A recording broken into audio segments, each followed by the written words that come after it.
Welcome to the Grace Space, a transmission for the sovereign soul.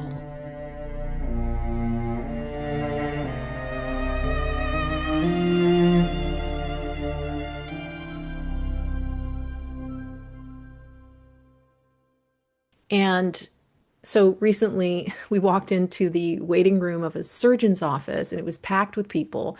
And there's the receptionist, sitting behind glass. And there's all these fluorescent lights humming overhead, televisions mounted to the walls. And one of them was blaring some courtroom reality show where people were screaming at each other over a few $100 while a stern lady judge publicly humiliates them. And the energy of it was just like in your face conflict and shame and noise and aggression. There was a violence to it, such strong negativity. This in a room full of people who are already carrying a burden of fear, of vulnerability, uncertainty. I mean, I took 2 steps into the room and almost backed out. My whole body recoiled. I mean, it was visceral. And what struck me the most after my initial reaction of wanting to just turn around and get out of there was that someone had decided that this was normal. Someone thought that this was an acceptable, energetic environment for human beings who are seeking care. Hey everyone, real quick before we begin, if this content matters to you, you're warmly invited to subscribe to this channel, to like this video, to leave a comment, or all three. I read all the comments, and your engagement is really important because when you engage, it tells YouTube to push this content out to more people who would find value in it. Now that I understand this, I engage a lot more with the channels that are important to me because I know it really matters. Thanks for listening. Here we go.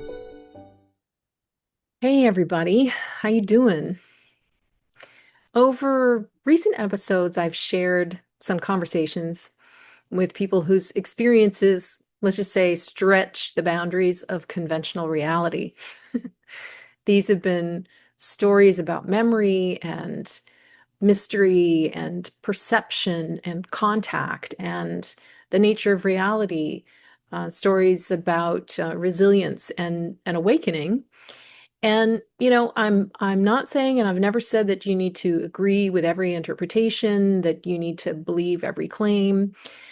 You don't need to force yourself into anyone else's worldview. But I feel that these conversations offer something that's more valuable than agreement or disagreement. They offer us permission to question the architecture of what we call normal. And this is what I'd like to get into today, because whether we're speaking about consciousness or hidden history or psychological conditioning or systems of power, one thing is increasingly clear in my view, and that is that many things that we have accepted as normal may not be natural at all, may not be natural to us, to who we are, even though they've been normalized. So this is a kind of manufactured normal. And this is not conspiracy theory, it's the accumulated condition of humanity adapting to distorted systems for so long that the distortion begins to feel ordinary. And that's because we are so incredibly adaptable. That's because human beings know how to deal with all kinds of different situations. We adapt. We get used to things. We find creative ways to get through. We normalize.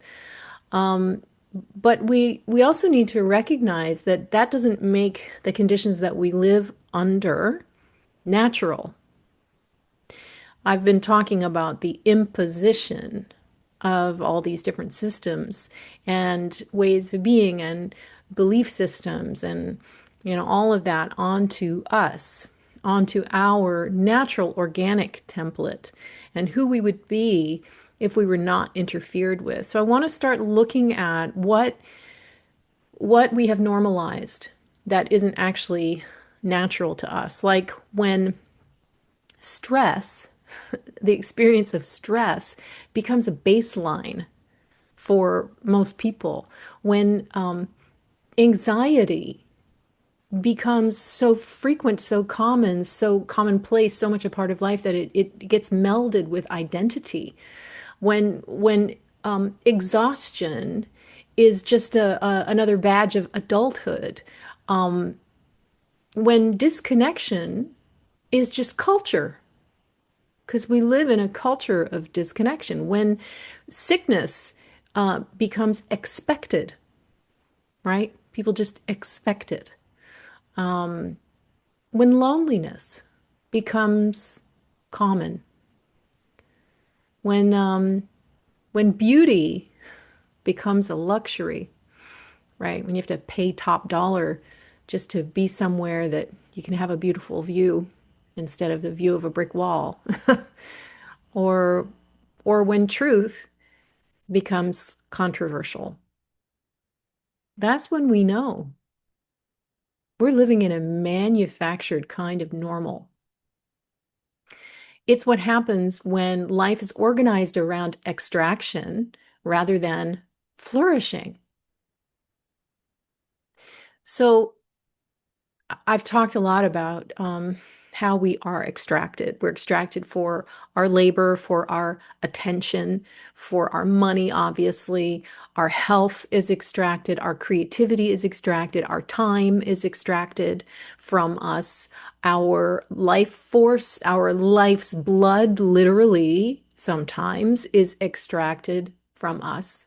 And because we were born into it, we just mistake it for reality itself, right? We think it's normal. We assume that this is simply how life is.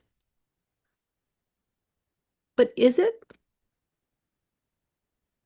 Let's start to recognize the way that this imposition from outside has created a template for life that we have normalized, but that is not natural. It is something unnatural that has become invisible because one of the most powerful forces in the world is habituation, right? We can, as I was saying before, we can normalize almost anything. We normalize fluorescent lighting and windowless rooms. We normalize ultra processed food, genetically modified food, and call it convenience, progress. We normalize children sitting indoors for years while their bodies are longing for sunlight and movement. We normalize chronic debt.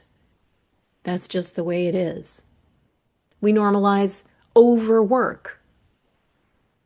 We normalize polluted skies, poisoned water and ground, fractured families, nervous system overload. And we normalize lives now that are lived mostly on screens. We normalize the severing of our mind from our heart.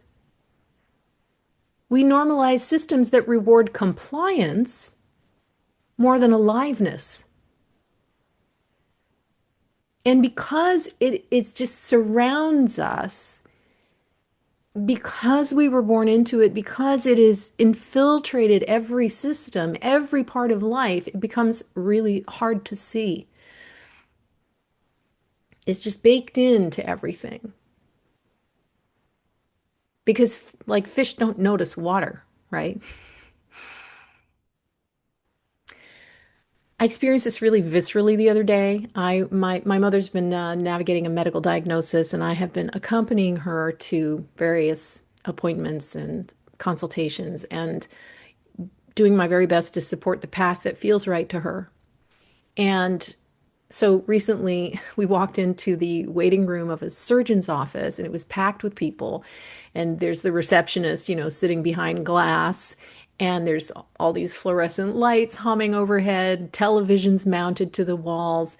And one of them was blaring some courtroom reality show where people were screaming at each other over a few $100 while a stern lady judge publicly humiliates them.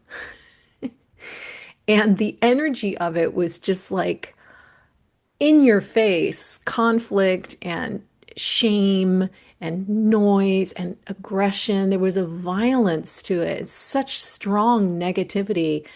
This in a room full of people who are already carrying a burden of fear, of vulnerability, uncertainty. I mean, I took two steps into the room and almost backed out. My whole body recoiled. I mean, it was visceral. And what struck me the most after my initial reaction of wanting to just turn around and get out of there was that someone had decided that this was normal.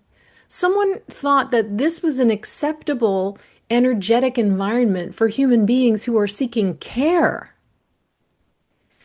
I mean, lowest vibration entrainment, artificial light, dead air, fake plants, and most people were just simply enduring it or just numb to it because we become used to what diminishes us.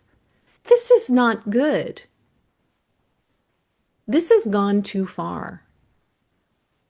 After a while, we were called into an exam room where we waited for another 45 minutes.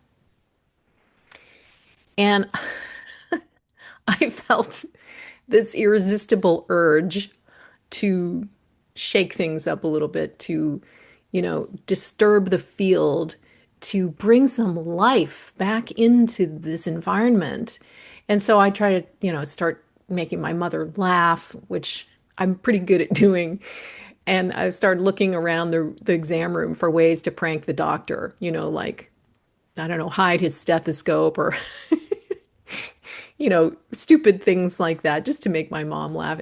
I ended up blowing up an exam glove like a balloon, and I hid it in a drawer for somebody to discover later. It's a totally stupid thing, but I mean, I just had to do something. And my mother was torn between kind of horror at my behavior and hysterical laughter. But what do you expect when you leave people to wait in a room for 45 minutes? I ended up putting on some Indian music, on my phone, started dancing like an idiot, and waving through the windows across the courtyard to whoever might be there in this other wing that we were staring at. I mean, I needed joy. I needed absurdity. I needed silliness. I needed something human because the environment was so dehumanized. Your soul knows when a place has forgotten life, We just normalize environments that drain us, and then we wonder why we feel depleted, hopeless. We call it professional. We call it a standard or normal, but the body knows better. I think sometimes healing starts the moment somebody dares to laugh in the wrong room. When you suddenly engage in behavior that is out of place in an environment where you're supposed to be serious and talk about illness and death. And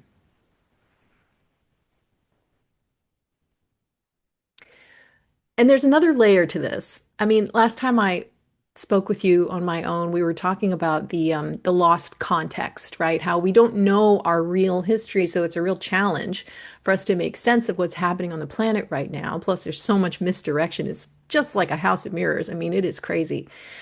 But the loss of context is not only historical for us, it is perceptual. I mean, we're missing a great deal of bandwidth, of perceptual bandwidth. Human sensory perception has for a very long time operated within an extremely narrow band. We see only a tiny, tiny portion of the electromagnetic spectrum, right? We hear only a tiny slice of available frequencies. We interpret reality through conditioning, through language, which is inadequate, and through memory, which is fragmented or spotty or in some cases manipulated. We're interpreting reality through our trauma, which distorts our lens, through expectations, through culture. In other words, even without deception, our perception is partial. And that's being generous. And when you add propaganda and fear and distraction and inherited belief systems and DNA that has been interfered with, that bandwidth narrows even further. So many people are not only living in limited systems, they're perceiving through limited frameworks. And this is not to be insulting. I mean, it is and it has been a human condition for eons. We all begin there. But what happens during awakening is that this bandwidth starts to widen. Our intuition returns, the symbolism of life on the stage of life, on the world stage particularly, becomes legible, but also, the symbolism of the universe. When the body is speaking, we actually start to listen.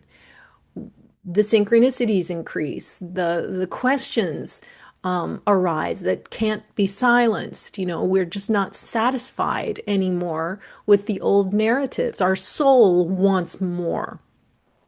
And we begin to return to a sense of inner natural authority and have an irresistible urge maybe to be a field disturber in stultified environments.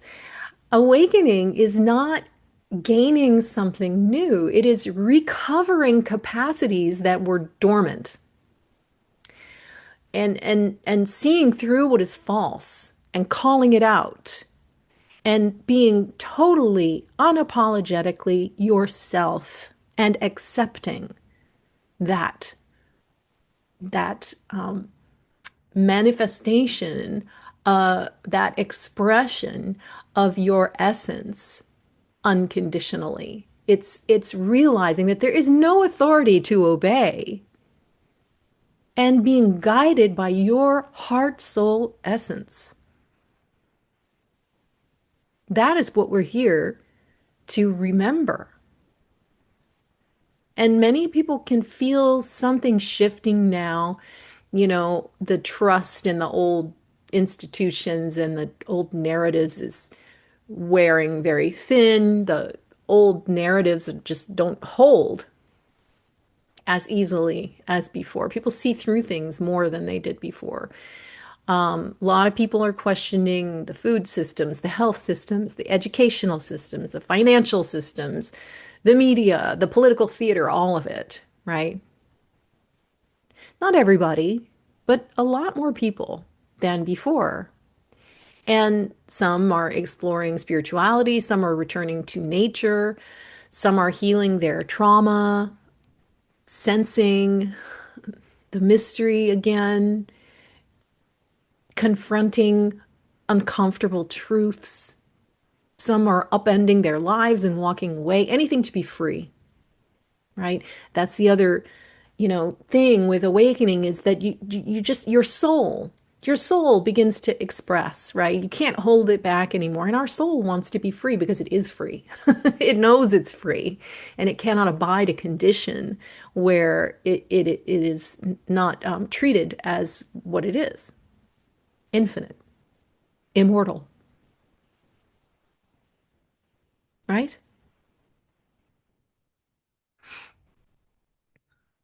And of course, there is this growing public curiosity about realities that were once dismissed or mocked, right?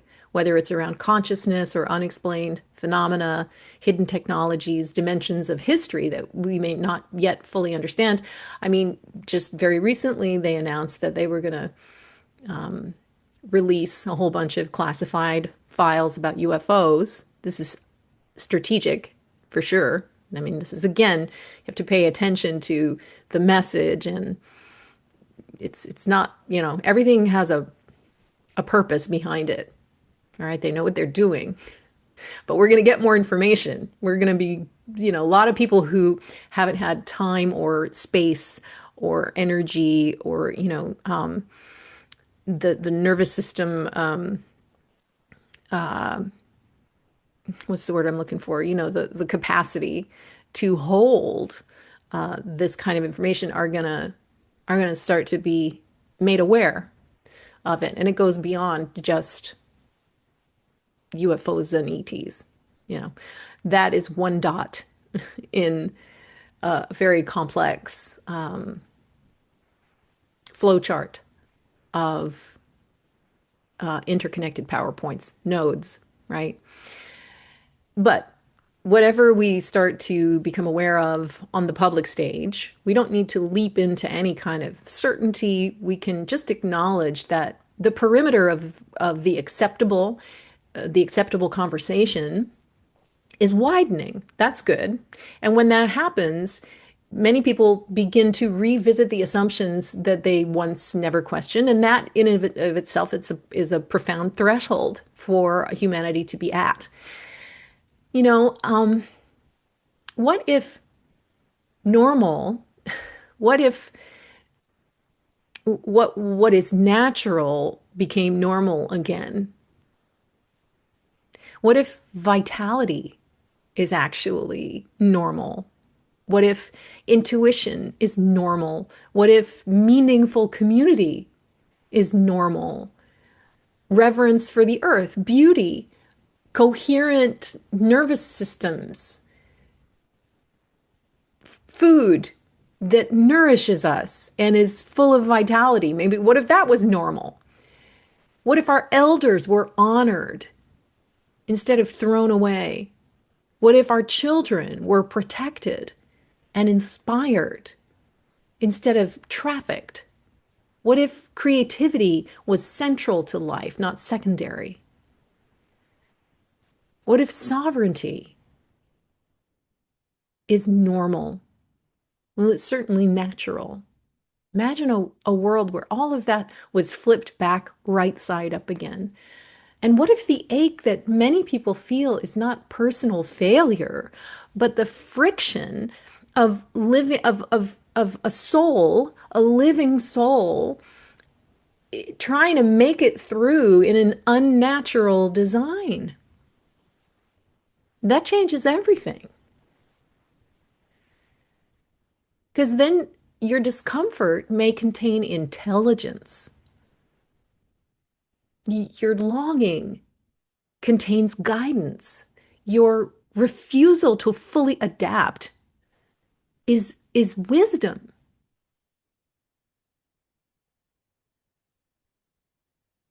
Who wants to adapt to a system like ours? Well, we've all done it. But to do so is to deaden ourselves. It's to capitulate, right? To give up. This is an age of revelation that we're living in. We need all of our discernment. And as more information emerges in the very near future and in the years ahead, some of it may be true, some of it may be false, some of it may be partial, some of it may be manipulative. Discernment is going to matter more than ever. Do not surrender your mind, your penetrative capacity to think for yourself, right? Do not outsource your soul. Do not believe everything, and do not dismiss everything. Stay rooted. That's what we need to do. Stay rooted. Truth is not hysteria. Truth is not performance. Sometimes it arrives very quietly, gradually, and sometimes it arrives shockingly. But we can stay grounded in all of this by listening to our body, by watching patterns, right? by staying humble, but not in the sense of believing ourselves to be inferior, by understanding that we're only seeing a tiny part of the picture, right? And there's a lot more that we can't see, and little by little things are going to be revealed until we can see. Staying humble means not assuming that we know everything, right? But honoring our capacity, our infinite capacity as full universal fractals of the source, because that is what we are. And yet, we can remain teachable in that.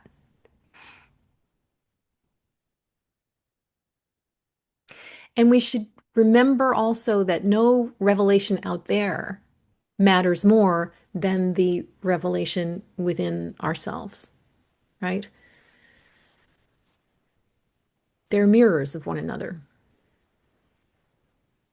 So I believe that we're living through a return, not a return backward into the past, but a return inward, a return to what is alive beneath our conditioning and always has been alive. The organic human is not primitive.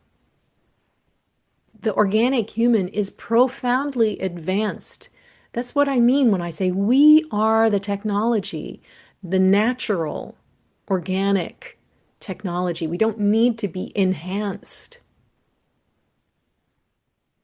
I mean, if you choose to go that path, if you choose technical enhancement, that's going to send you down a certain road. Some people might believe that they need that in order to survive, or from a place of ego or vanity, but we don't need that. We have all of the technology already within us, and it's natural, it is organic. It's endemic to this amazing human incarnational vessel. We are capable of love. We are capable of intuition, direct connection to source, creativity, creation. And the forces that have been parasitical to us and extracted from us have done so because they do not have the power to create.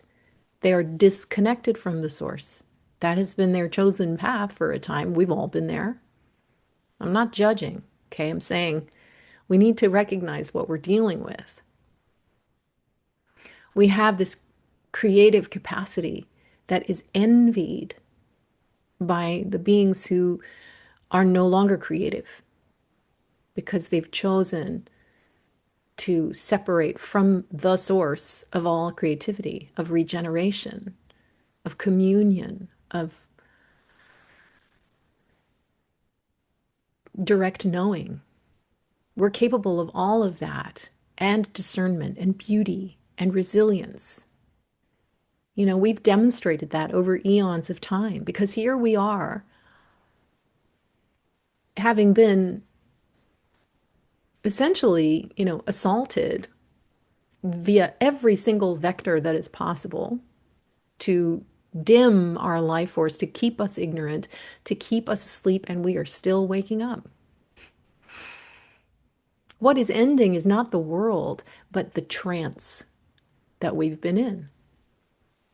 What is collapsing is not reality, but the manufactured normal that we came to call reality because we didn't remember anything else.